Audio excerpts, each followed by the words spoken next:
இப்போ அடுத்ததாக ஒரு கேள்வியை வச்சார். உங்ககிட்ட என்ன இருக்குது எனக்கு கொடுக்கறதுக்கு? உங்ககிட்ட என்ன இருக்குது எனக்கு கொடுக்கறதுக்கு? ஒரு லிஸ்ட்டு போட்டுட்டே வந்தார். உங்ககிட்ட என்னெல்லாம் இருக்குது தெரியுமா? அசனம் கரளம், ஃபணி கலாபோ, வசனம் சர்மக, ச வாகனம் மகோக்ஷக. உங்ககிட்ட என்னெல்லாம் இருக்குது? நீ எதை சாப்பிடுகிறாய் அப்படின்னா, எதை நீ சாப்பிட போகிறாய்? எங்களுக்காக எதை சாப்பிடுகிறாய்? அந்த விஷத்தை எடுத்து சாப்பிட்ற. நீ சாப்பிடுவது விஷம். நீ எதை உன்னுடைய ஆபரணமாக அணிந்து கொண்டிருக்கிறாய்? ஃபணி, பணாமுடிகளை கொண்ட அந்த பாம்புகளை உன்னுடைய ஆபரணமாக வைத்து கொண்டிருக்கிறாய். சரி, நீ எதை உன்னுடைய வஸ்திரமாக அணிந்து கொண்டிருக்கிறாய்? சர்ம, தோலை எடுத்து, புலித்தோல் இல்லைன்னா யானத்தோல். அவருக்கு பேரே சர்மி. சிவசகசிரநாமம் சர்மின்னு கூப்பிடும். ஏன்னா ஏதோ ஒரு தோல், எந்த தோல்னு கணக்கில்லை, ஏதோ ஒரு புலித்தோலாக இருக்கட்டும். அப்படி புலித்தோல் இல்லைன்னா ஒரு யானையினுடைய தோல், இந்த மாதிரி ஏதோ ஒரு தோலைத்தானே எடுத்து நீ அணிந்து கொண்டிருக்கிறாய். இப்படியெல்லாம் இந்த தோல்களை அணிந்து கொண்டிருக்கக்கூடிய நீ எதை எனக்கு கொடுக்க போகிற? பாம்பை எனக்கு கொடுக்க முடியுமா? எனக்கு நீ உன்னோட விஷத்தை கொடுக்க முடியுமா? இல்லை ஏதாவது நல்ல அழகாக கொடுக்கணும்னு நினச்சா உன்னுடைய வஸ்திரத்தை கொடுக்க முடியுமா? அதுதான் இல்லை. ஒரு அழகான வண்டியாவது உங்ககிட்ட இருக்கா? நீ ஒரு எருதை பிடிச்சி வச்சுட்டுருக்க. இப்போ நீ எனக்கு எதை கொடுக்க போகிற? உன்னால் என்ன கொடுக்க முடியும் எனக்கு? மம தாஸ்யசி கிம் கிமஸ்தி ஷம்போ. வேண்டுமென்றே சில ஸ்லோகங்கள் எண்ணிக்கையில் மாறி போயிருக்கிறோம்.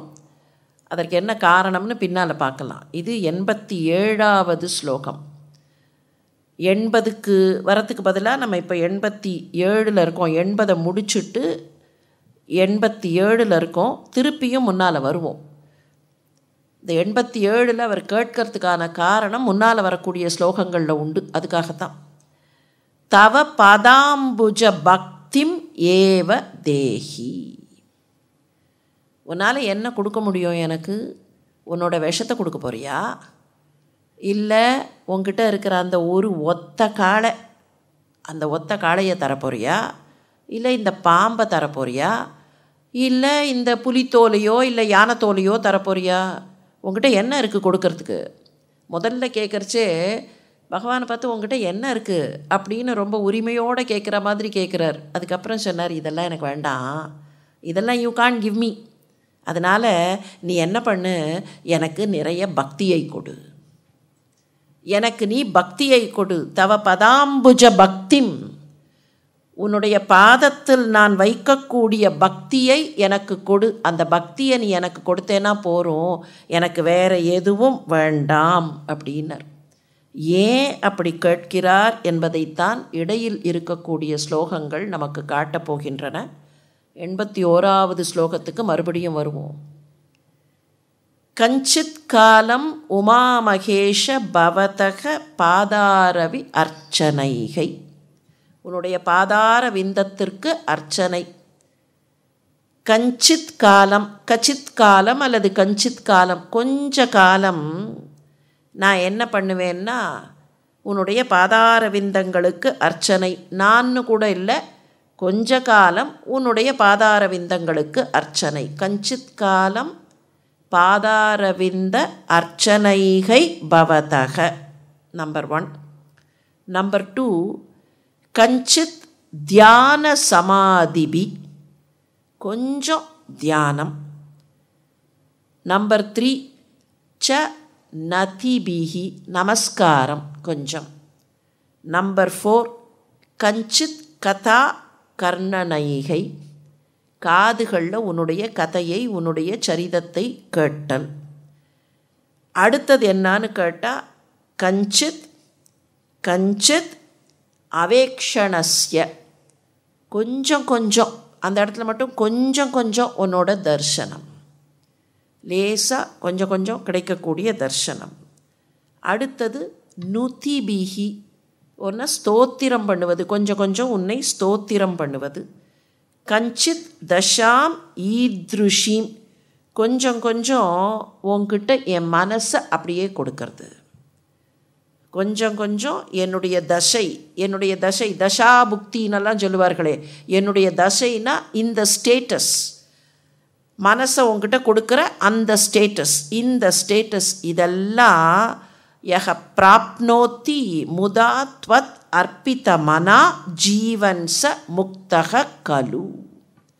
இந்த மாதிரி யார் பண்ண முடிகிறதோ, கொஞ்சம் கொஞ்சம் யார் பண்ண முடிகிறதோ, உன்கிட்ட இந்த மாதிரி தன்னுடைய மனசை அர்ப்பிதம் செய்யக்கூடியவர்கள், த்வத் அர்ப்பித மனா, யார் மனசை இந்த மாதிரி உங்ககிட்ட அர்ப்பணம் பண்ணுகிறார்களோ அவர்களுக்கு இந்த ஜீவனிலேயே முக்தி கிடைத்துவிடும். ஜீவன்ச முக்தக, அவர்கள் ஜீவித்திருக்கும் போதே அந்த முக்தியை மோட்சத்தை அடைந்து விடுவார்கள். முக்தி மோட்சங்கிறது வேறு ஒன்றும் இல்லை, உங்ககிட்டயே இருக்கிறது தான்.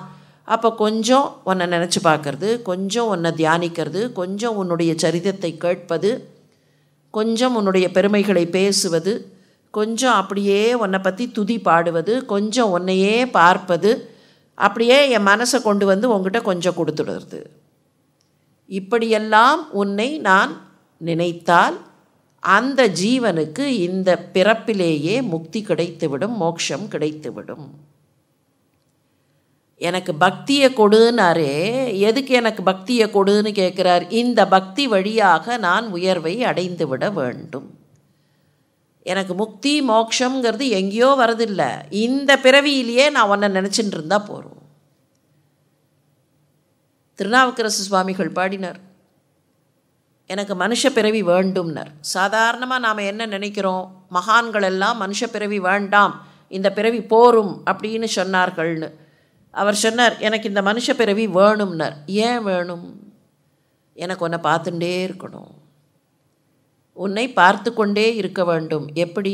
நீ ஆடக்கூடிய இந்த ஆட்டத்தை பார்த்தால், உன்னுடைய இந்த சிரிப்பை பார்த்தால், உன்னுடைய புருவத்தை பார்த்தால், குனித்த புருவமும் கோவை செவ்வாயில் குமிழ் சிரிப்பும் பனித்தமுடன் எடுத்த பொற்பாதமும் அந்த பனித்த ஷடை பவழம்போல் பால் வெந்நீர், இதையெல்லாம் பார்த்தால் என்ன? மனித்த பிறவியும் வேண்டுவதே இம்மாநிலத்தே. உன்னுடைய மேனியில் இருக்கக்கூடிய பால் வெந்நீர், இனித்தமுடன் நீ எடுத்திருக்கக்கூடிய பொற்பாதம், மொத்தத்தில் உன்னுடைய இந்த வடிவம், எந்த வடிவமாக இருந்தாலும் சரி, உன்னுடைய இந்த வடிவத்தை பார்த்தால் எனக்கு அது போரும், உன்னை நான் பார்த்து கொண்டே இருந்தால் போரும். அப்படி பார்க்கறதுக்கு எந்த பிறவியில் சாத்தியம்? இந்த மனுஷ பிறவியில் தானே சாத்தியம். அப்போ எனக்கு இந்த மனுஷ பிறவி வேண்டும்.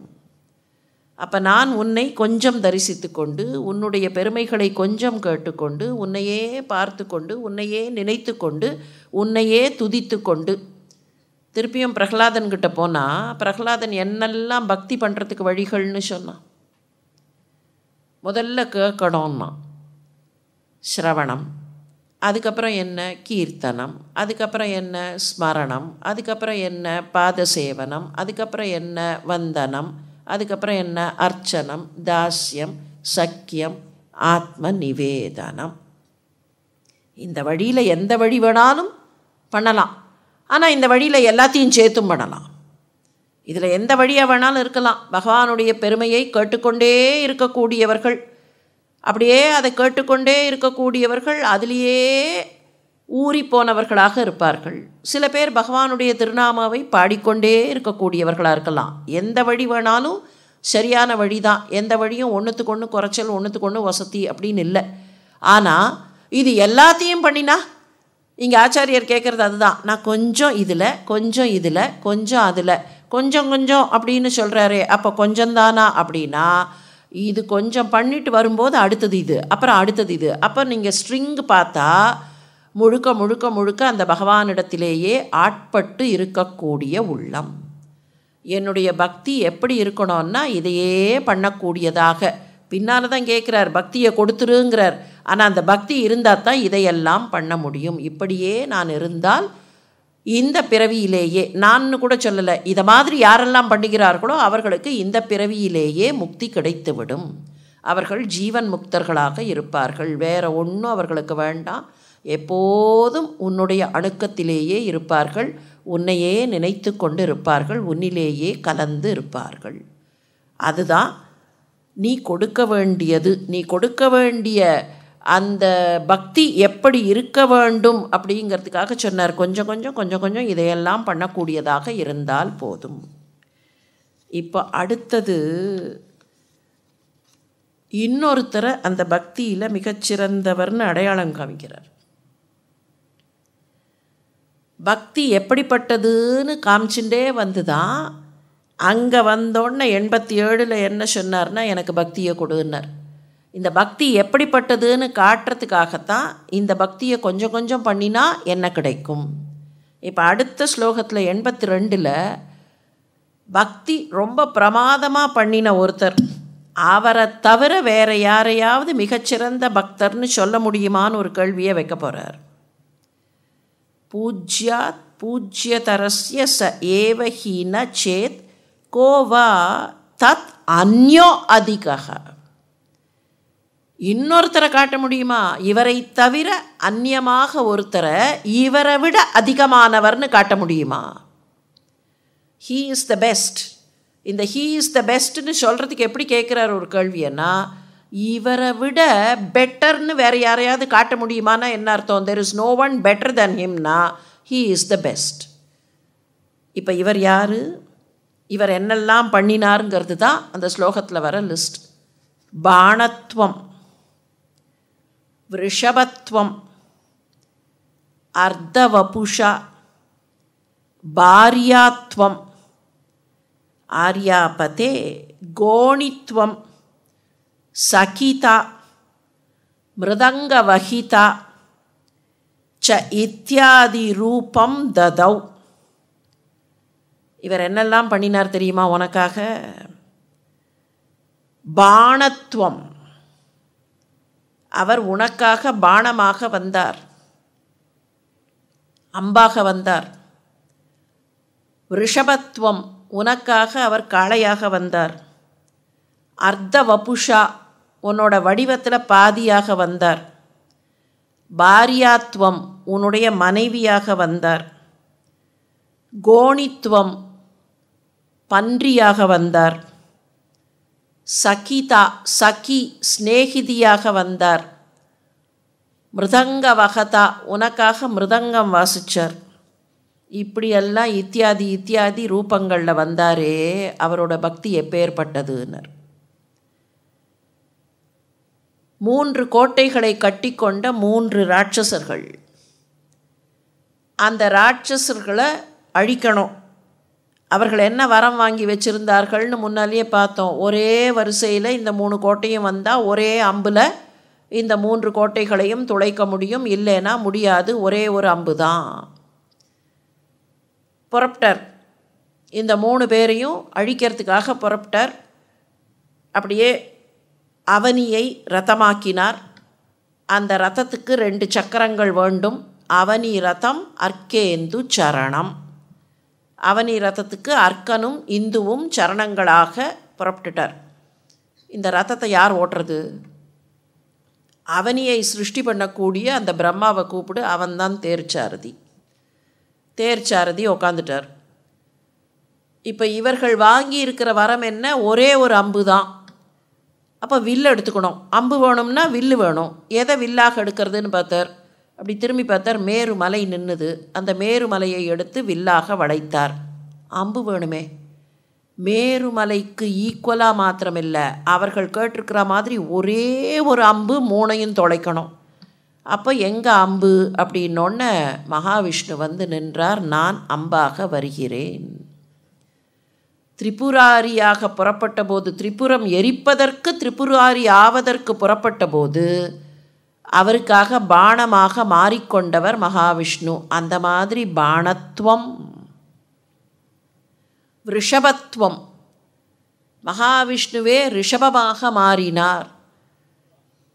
சிவபெருமான் அரக்கர்களை அழிப்பதற்காக புறப்பட்ட பல சமயங்களில் அவருக்கு வாகனமாக மகாவிஷ்ணு மாறினார். அதனால் ரிஷபத்துவம். சரி, அர்த்த வபுஷா, பாதி ஷரீரம். அந்த பாதி ஷரீரம் கொண்டதுனால என்னாச்சு? உனக்குத்தான் பாதி ஷரீரத்தை மனைவிக்கு கொடுக்கறது தானே வழக்கம். எப்போ உன்னுடைய பாதி ஷரீரத்தை அவர் எடுத்துக்கொண்டாரோ உனக்கு பாரியை ஆகிவிட்டார்னு அர்த்தம். அர்த்த வபுஷா பாரியாத்துவம். சங்கர நாராயணர் அப்படின்னு சொல்கிறோமே, பாதி திருமால் பாதி சிவன் அப்படின்னு தானே கணக்கு. அது மாத்திரமில்லை, அம்பாளும் திருமாலும் ஒன்றுதான் அப்படின்னு கூட ஐதீகம் உண்டு. அம்பாள்தான் விஷ்ணுவாக ரூபமெடுக்கிறாள், விஷ்ணுதான் அம்பாளாக ரூபமெடுக்கிறார். திருநாவுக்கரசரே அப்படி பாடும்போது பாடுவர், உன்னுடைய பாதியாக இருக்கக்கூடிய இவள் யார் தெரியுமா? இவள்தான் அந்த நாராயணனாகவும் இருக்கக்கூடியவர். நீங்கள் அந்த பெயர்கள்லேயே ஒரு ஸ்பெசிஃபிக் பேர் அந்த மாதிரி இருக்கும். பவன் அப்படின்னு யாருக்கு பேர்? சிவனுக்கு பெயர். பவன் அப்படின்னா உற்பத்தி செய்பவர் அப்படின்னு அர்த்தம், எல்லாவற்றையும் தோற்றுவிப்பவர். அந்த பேருக்கு ஈக்குவலான ஒரு ஃபெமினைன் நேம் தான் பவானி. பவன், பவானி. திரிபுர சுந்தரர், திரிபுர சுந்தரி. சந்திரசேகரர், சந்திரசேகரி. இதெல்லாம் அப்படியே வரும். நாராயணன், நாராயணி எங்கே வரும்? நாராயணனுடைய மனைவிக்கு நாராயணின்னு பேர் இல்லை. திருமாலான நாராயணனுடைய மனைவியாக உருவகிக்கப்படுகிற திருமகளுக்கு நாராயணின்னு பேர் கிடையாது. நாராயணன்னு திருமாலுக்கு பேருனா நாராயணிங்கிற பேர் மாத்திரம் பராசக்திக்கு தான். அங்கே சகோதர சகோதரி பாவத்தில் இருக்கக்கூடிய அவர்களுக்கு தான் அந்த ரெண்டு பேரும். காரணம் என்னன்னா, நாராயணி தான் நாராயணனாக இருக்கிறாள், நாராயணன் தான் நாராயணியாக இருக்கிறாள். அதனால தான் வாமபாகத்திற்கு உரியவள் அவள் அப்படின்னு சொன்னால் அதே வாமபாகத்திற்கு உரியவராக நாராயணன் இருக்கிறார். அப்போ நீ என்ன பண்ணுற? அவருக்கு பாதி உடம்பை கொடுத்த இல்லை, உன்னுடைய வழக்கம் பாதி உடம்பை மனைவிக்கு கொடுப்பது. எப்போ அவர் அர்த்த ரூபத்தை எடுத்துக்கொண்டாரோ அர்த்த வபுஷா பாரியாத்வம். கோணித்துவம். வராகமாக வந்தார். எதுக்கு தெரியுமா? ஓன் திருவடி எங்கே இருக்குன்னு பார்க்கறதுக்காக வராகமாக வந்து தேடினார். கோணித்துவம். சகிதா, தோழியாக வந்தார். எங்கே தோழியாக வந்தார்னா, அந்த தாருகவனத்து முனிவர்களை ஆட்டங்காட்டுறதுக்காக பிக்ஷாடனராக நீ புறப்பட்ட போது இந்த பக்கத்தில் மோகினியாக புறப்பட்டாரே, ரெண்டு பேரும் பிளான் பண்ணி, உன்னுடைய ஃப்ரெண்டு தானே அவ, அந்த மோகினி யார்? You had to succeed in doing something. உனக்கு உதவி செய்வதற்காக அந்த மகாவிஷ்ணு ஒரு பெண் வேடம் போட்டுக்கொண்டு உன்னுடைய தோழியாக வந்தாள். சகிதா. மிருதங்க வகதா. நீ பாட்டுக்கு அங்கங்கே ஆட்டம் ஆடுவே, உனக்கு மிருதங்கம் வாசிக்கிறதுக்கு அவர் தானே மிருதங்கம் வாசிக்கிறார். யார்? திருமால் தான் மிருதங்கம் வாசிக்கிறார்னு ஒரு கணக்கு உண்டா இல்லையா? கைலாசத்தில் அவர் ஆடும்போது திருமால் மிருதங்கம் வாசிக்கிறார். அப்போ மிருதங்கம் வாசிக்கக்கூடியவராக இப்படியெல்லாம் இத்தியாதி ரூபம் ததௌ, இப்படி பல வடிவங்களை எடுத்துட்டார். அது மாத்திரமில்லை, த்வத் பாதே நயனார்ப்பணம் சக்ருதவான், தன்னுடைய கண்களையும் அர்ப்பணம் பண்ணினார். தமிழ்நாட்டில் 2-3 கோவில்களில் இந்த ஸ்தல புராணம் உண்டு. திருவேழிமிழலை அப்படின்னு ஒரு திருத்தலம் இருக்குது. அங்கே அந்த சுவாமிக்கே மிழலைநாதர்னு ஒரு பெயர் உண்டு, வீழிநாதர் அப்படின்னு ஒரு பெயர் உண்டு. அந்த ஊரில் இருக்கிற கதை இன்னும் சில ஊர்கள்லேயும் உண்டு. மகாவிஷ்ணு என்ன பண்ணினார்? சிவனுக்கு அர்ச்சனை பண்ணணும், தினம்தோறும் 1000 தாமரைகளை கொண்டு அர்ச்சனை பண்ணணும்னு ஒரு சங்கல்பம் எடுத்துட்டு 1000 தாமரைகள் தினம்தோறும் அர்ச்சனை பண்ணுவார். ஒரு நாளைக்கு 1000 தாமரை கிடைக்கல, கரெக்டாக 999 கிடச்சிது. ஒன்றே ஒன்று குறைஞ்சிது. பார்த்தார், இன்றைக்கி தாமரை கிடைக்கல, அட்ஜஸ்ட் பண்ணிக்கோ அப்படின்னு சொல்லலை. இன்றைக்கி அந்த தாமரை குறையக்கூடாது. என்ன பண்ணினாராம், தன்னுடைய நயனத்தை எடுத்து தாமரையாக, அவர் தாமரை கண்ணான் தானே, அதனால் அந்த நயனத்தையே அர்ப்பணம் செய்து விட்டார். விழியை அர்ப்பணம் செய்தார். அதுதான் அங்கே வீழிநாதர். இதே கதை இங்கே பக்கத்தில் திருமால்பூர்னு ஒரு ஊர் இருக்குது. காஞ்சிபுரத்துக்கு பக்கத்தில் திருமால்பூர், திருமால் பேருன்னு பேர், அதை திருமால்பூர்னு பழக்கத்தில் மாற்றிட்டோம். அந்த ஊர்லேயும் இதே கதை தான். திருமால் அர்ச்சனை செய்தார். அப்படி அர்ச்சனை செய்தும்போது தன்னுடைய நயனத்தையே அர்ப்பணம் செய்தார். த்வத் பாதே நயனார்ப்பணம் சக்ருதவான். அவர் என்ன பண்ணினார், இவ்வளவு வேஷம் போட்டார் உனக்காக. நீ எப்படியெல்லாம், நீ வில்ல எடுத்துன்னு புறப்பட்டேன்னொடனே உனக்காக அம்பாக மாறினார். நீ போருக்கு புறப்பட்டாய், யுத்தகலத்திற்கு புறப்பட்டாய்னா அவர் உனக்கு வாகனமாக நின்றார். உனக்காக பாதி உடம்பாக மாறி நின்றார். உனக்காக வராகமாக, உன்னுடைய திருவடியை தேடுவதற்கு வராகமாக போனார். நீ தாருகவனத்து முனிவர்களை அடக்க வேண்டும்னு போனபோது உனக்கு தோழியாக மோகினியாக வந்தார். உனக்காக மிருதங்கம் வாசிக்கிறார். இப்படியெல்லாம் பண்ணினது மாத்திரமில்லை, தன்னுடைய கண்ணையே உனக்கு அர்ப்பணமாக கொடுத்தாரே. த்வத் தேக பாகோ ஹரிஹி பூஜ்யாத் பூஜ்யதரஸ்ய ச ஏவஹி ந சேத் கோ வா தத் அந்யோ அதிகக. இப்படியெல்லாம் உன் மீது பக்தி வைத்து பூஜை பண்ணி, உன்னை பலவிதமாக பூஜை பண்ணி உன்னை வழிபட்டிருக்கிறாரே, இப்படி பூஜை பண்ணி உன்னை வணங்குவதில் இவரை விட வேற யாராவது பெட்டராக இருக்கிறார்கள்னு சொல்லிட முடியுமாப்பா? இவர்தான்ப்பா உன்னை வணங்கியதில், உன் மீது பக்தி செலுத்துவதில் மிகச் சிறப்பானவர். சாதாரணமாக நீங்கள் பல நூல்களில் பார்க்கலாம், ஆச்சாரியரே ஷண்மதத்தை ஸ்தாபிதம் பண்ணினார் அப்படின்னா கூட அந்தந்த சுவாமியை பற்றி வரக்கூடிய புராணங்கள் அல்லது அந்தந்த சுவாமியை பற்றி வரக்கூடிய நூல்கள்னால் அந்த சுவாமியை கொஞ்சம் உச்சத்தில் வச்சு மற்ற திருமேனிகளை கொஞ்சம் சாதாரணமாக சொல்லியிருக்கோம். இது சகஜம். இது எதுக்காகன்னு சொன்னால், அந்த சுவாமி மேலே, அந்த சுவாமியை யார் வழிபடுகிறார்களோ அவர்களுக்கு அந்த சுவாமி மேலே ஒரு கம்ப்ளீட் பிடிமானத்தை ஏற்படுத்தணும். இங்கேயா அங்கேயா அங்கேயா இங்கேயா அப்படின்னு பக்தி விட்டு விட்டாக இருக்கக்கூடாது. அந்த பக்தி முழுசாக இருக்கணும். ஒன்று எல்லா பரம்பொருளும் ஒன்று அப்படிங்கிற அந்த அத்வைதத்தினுடைய எல்லையில் நிற்க முடியும். Not everybody can become like that. அப்போ அவரவர்களுக்கு ஏதோ ஒரு பிடிமானம் வேணும். சராசரி மனசுக்கு ஆப்ஸ்ட்ராக்டாக நிர்குணமாக பிரம்மம்னா அப்படியே தேடின்னு இருக்கும். அப்போ இதுக்கு புரியறதுக்கு ஏதாவது ஒரு வடிவத்தை வச்சு, இந்த வடிவம் அவரவர்களுக்கு பிடித்த வடிவம், ஆண் வடிவம் தான் பிடிக்கும் என்பவர்களுக்கு சிவனாக பார்த்து கொள்ளுங்கள், விஷ்ணுவாக பார்த்து கொள்ளுங்கள். பெண் வடிவம்னா சக்தியாக பார்த்து கொள்ளுங்கள். Whoever likes what, taste differs அப்படின்னு சொல்கிறோமா இல்லையா? அவரவர்களுடைய ஆசை எப்படியோ, அவரவர்களுக்கு எந்த வடிவம் பிடிக்குமோ, எனக்கு குழந்தையாத்தான் பிடிக்கும் அப்படின்னா சரி, ஒரு சின்ன குழந்தை, இளம் பூரணரான குமாரக் கடவுள். அப்போ அவரவர்களுக்கு பிடித்த வடிவம் இதை கொடுத்துடுறார். இதை கொடுத்து அவரவர்கள் எந்த பிடிமானமோ அந்த பிடிமானத்தில் ஒட்டி கொள்ளுங்கள். ஆனால் அந்த பிடிமானத்தை இன்க்ரீஸ் பண்ணுறதுக்கு ஏன் இன்க்ரீஸ் பண்ணணும்னு கேட்கலாம். கம்ப்ளீட்டாக எந்த வடிவத்தை பிடிக்கிறதோ அந்த வடிவம் தான் முழுக்க முழுக்க முழுக்க அது மேலே பக்தி பூரணமாக இருக்கணும். பக்தி பூரணமாக இருக்கணும். இப்போ அந்த வடிவம் தான் கரெக்டாக தப்பாங்கிறதெல்லாம் கேள்வியே இல்லை. பக்தி எப்படி இருக்கணும்? பக்தி பூரணமாக இருக்க வேண்டும். இஃப் யூ லைக் சிவன், சிவனை வழிபடக்கூடியவர்களுடைய பக்தி சிவன் மீது பூரணமாக இருக்க வேண்டும். இவர் பண்ணுவாரா மாட்டாரா?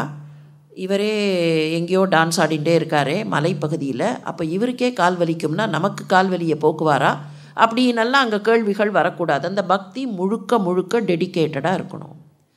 விஷ்ணு மேலே பக்தி வைக்கக்கூடியவர்கள்னால் அந்த பக்தி டெடிக்கேட்டடாக இருக்கணும். அப்போ என்ன ஆகும்? இந்த பக்தியை இன்க்ரீஸ் பண்ணுறதுக்காக, பக்தியை முழுக்க ஒரு கம்ப்ளீட் பக்தியாக பண்ணுறதுக்காக ஒரு டெக்னிக்கை மகான்கள் பயன்படுத்தினார்கள். என்ன டெக்னிக்னா, இவர் தான் பெஸ்ட்டு, இந்த சுவாமி இருக்காரே இவர் தான் பெஸ்ட்டு அப்படின்னு சொல்கிறதுக்காக இவரை பெஸ்ட்டுன்னு சொல்லும்போது சில இடங்களில் இன்னொரு தெய்வ திருமேனியை சற்றே சாதாரணமாக வைத்தார்கள். அதனால தான் கதைகள்லாம் எப்படி வந்தது? நீங்கள் பார்த்தா சிவனை பற்றிய புராண கதைகளில் சிவன் தான் வசதி, விஷ்ணு இந்த மாதிரி நயன அர்ப்பணம் பண்ணியிருப்பார் அப்படின்னு வரும். விஷ்ணுவை பற்றிய புராண கதைகளில் விஷ்ணுக்கிட்ட போய் சிவன் வாங்கியிருப்பார் எதையாவது அப்படின்னு வரும். 2 எக்ஸாம்பிள் எடுத்துன்னு பார்க்கலாமா? இந்த திருவிழிமடலையில் நயன அர்ப்பணம், நீங்கள் அங்கேயே அதே பிரதேசத்தில் பக்கத்தில் இருக்கக்கூடிய இன்னொரு திருத்தலம் திருக்கண்டியூர்.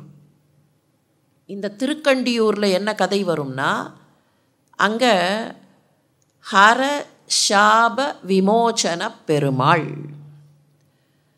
என்ன பண்ணினார்? இவர் பிரம்மாவினுடைய தலையை கிள்ளிட்டார்.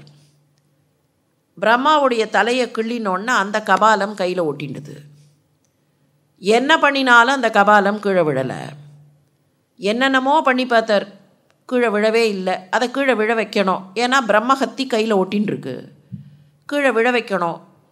கடைசியில் என்ன சொன்னார்கள்னா, போய் மகாவிஷ்ணுவை பிரார்த்தனை செய்தால், அப்போ போய் அவர்கிட்ட அப்பா இந்த கையிலேருந்து இது விழணுமே அப்படின்னொன்னே திருமால் சிவன் கையில் இருந்த அந்த கபாலத்தை விழச் செய்தார். அதனால தான் ஹரனுடைய சாபத்தை விமோச்சனம் செய்த பெருமாள். அப்போ சில ஊர்களில் கதை இப்படி இருக்கும், சில ஊர்களில் கதை அப்படி இருக்கும். தட் டஸ் நாட் மீன் அவர்கள் 2 பேரும் ஒருத்தருக்கு ஒருத்தர் போட்டி போட்டு கொண்டார்கள்னோ, இல்லை அவர்களுக்குள்ள சண்டேனோ, அவர்களில் ஒருத்தர் தாழ்த்தி ஒருத்தர் உயர்த்தினோ அர்த்தம் இல்லை. நமக்காக எனக்கு இதுதான், என்னுடைய பிடிமானம் இங்கே தான் இருக்கணும். இப்போது ஒரு குழந்தை ஒரு பள்ளிக்கூடத்தில் படிக்கிறது, இன்னொரு குழந்தை இன்னொரு பள்ளிக்கூடத்தில் படிக்கிறது. 2 பள்ளிக்கூடமும் நல்ல பள்ளிக்கூடம் தான். ஆனால் இந்த குழந்தை நான் இங்கே தான் படிக்கிறேன், அங்கே படிக்கலையே, இங்கே தானே படிக்கிறேன், அங்கே படிக்கலையே அப்படின்னு அதையே பார்த்து பார்த்து இதையும் விட்டுவிட்டு அதையும் விட்டுவிட்டு நிற்கக்கூடாது. அப்போ இதனுடைய பிடிமானத்தை இங்கே கம்ப்ளீட்டாக கொண்டு வரணும், அதனுடைய பிடிமானத்தை அங்கே கொண்டு போகணும். அதுக்காக தான் இந்த மாதிரியெல்லாம் புராணங்கள் வந்தது. இங்கே ஆச்சாரியர் என்ன பண்ணுறார் தெரியுமா? அதுலேயும் ஒரு பேலன்ஸை கொண்டு வர்றார். சிவனை பற்றி பாடுகிறோம் என்பதனாலேயே விஷ்ணு குறைந்தவர்னு யாராவது சொல்லிடக்கூடாது, இல்லை யாரோ சொல்லக்கூடியவர்கள் இருந்தால் இங்கே பேலன்ஸை எப்படி கொண்டு வர்றார்னா, விஷ்ணு தான் பெஸ்ட் சிவபக்தர், சிவன் தான் பெஸ்ட் விஷ்ணு பக்தர்.